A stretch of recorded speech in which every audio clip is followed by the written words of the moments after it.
This is part 3 of my husky's full rescue story. To quickly recap parts 1 and 2, I rescued my husky from Iran after he was thrown out of a second-story window. Within a few weeks, he had this massive nosebleed, and I was told to prepare to make a decision about his life. When we got home from the vets that night of his nosebleed, I laid on the floor next to him and cried with him the entire night. Levi had already been through hell where he came from, and I didn't want him to leave this earth without ever knowing what it felt like to be loved and to experience life without abuse and neglect. And I didn't know how I was going to do it. I just knew that I couldn't let him go. The next morning, I drove him 2 hours to a highly recommended vet. They did a ton of blood work and ran tests, but all we could ever uncover was that he was severely anemic. His blood couldn't clot, hence why when it started bleeding, it felt like it would never stop, and that his body was fighting something that we couldn't identify. They tested him for different diseases, all of which came back negative, so we treated him for nose mites, which might at least maybe account for the nosebleeds. We went back for weekly blood work, and even though he remained anemic, he seemed to be getting a little bit better. He actually started eating again, he had more energy, and we hadn't had a single nosebleed since that one night. I honestly thought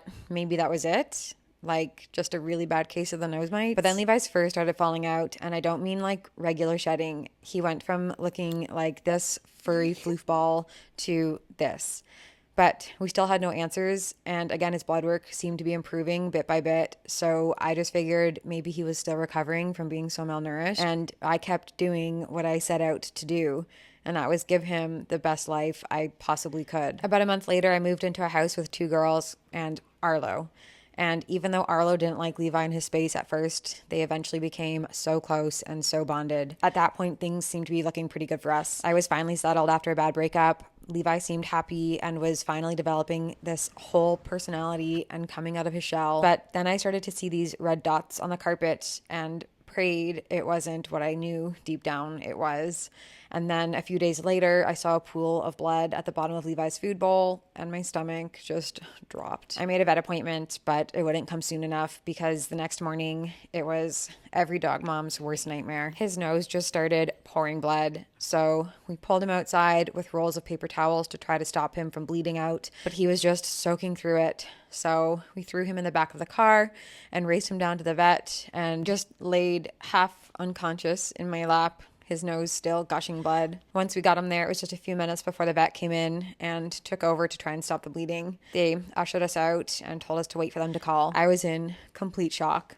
Both of us were covered in his blood. Up until that point, I was trying to be strong for Levi because I didn't want to scare him. But as soon as we were alone on that curb and I could call my mom to tell her what was going on, I remember just breaking down. It was only a couple hours before the vets called us to come back, so we raced back over. And I'll never forget the look on the vet's face as he said this to me. He told me he didn't have the equipment he needed to treat or help Levi, and that we would need to get him down to the emergency hospital over an hour and a half away in case he needed a blood transfusion and so they could do more testing.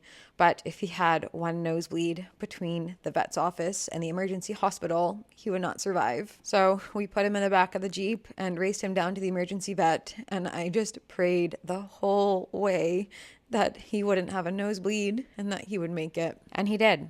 It was such a sigh of relief when we got him down to that vet hospital because they would keep him for a few nights and they had the tools that they needed to stop his nose from bleeding or give him a blood transfusion if they absolutely had to. And they had some ideas about what they thought could be wrong with him, like a fungal infection in his sinuses. So we set him up with a specialist appointment to have a CT scan and a rhinoscopy. That wouldn't be for an entire month and would cost upwards of $6,000. And that was just to diagnose him, not even treat him. Levi was basically put on bed rest for the whole month because we knew that anytime he got excited or moved around too much, his nose would start bleeding. Every single day, up to 5 times a day, Levi's nose would bleed, and every single time it would be life-threatening. He actually learned to wake me up in the middle of the night when it would start bleeding, and even though I could see the fear in his eyes, he would let me hold napkins to his nose to try to stop it. Oftentimes he would lose so much blood that he would eventually just